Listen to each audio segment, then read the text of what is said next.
रिलायंस जियो तार ग्राहक मानक एक आकर्षणीय ऑफर नहीं आसी मात्र 300 टंका रिचार्ज कले चली पार 1 वर्ष पर्यंत।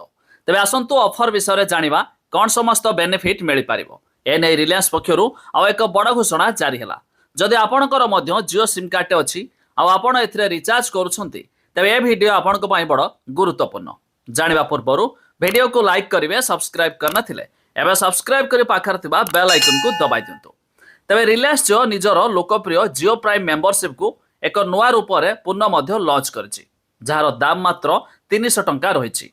तेरे आगामी दिन में कंपनी जदि टैरिफ वृद्धि करे तथापि प्राइम ग्राहकों उपर यार कौन प्रभाव पड़ो ना, से पुराणा दर ही सेवा पाइपर।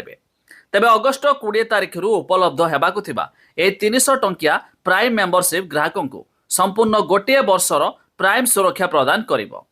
उदाहरण स्वरूप जदि कौन ग्राहक नियमित भाव 299 टंकिया प्लान व्यवहार करुछंती तेबे कंपनी यार दाम बढ़ाइला मध्य प्राइम सदस्य माने पुराणा से प्लान जहाँकि 299 टंकार ही सुविधा पाइपर। यह व्यतीत मेंबरशिप रे ग्राहकों को विभिन्न कैशबैक भाउचर मध्य प्रदान कराउछि।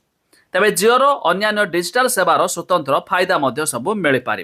तेबे जानी रखंतु रिलायंस जियो बहुत थर मध्य तार रिचार्ज प्लान दर बढ़ाई थाए, किंतु जदि आपण ए 300 टंकिया प्राइम मेंबरशिप नेउछंती तेबे रिचार्ज दर बढ़िले मध्य आपण को अधिक टंका देबाकू पड़िबनी।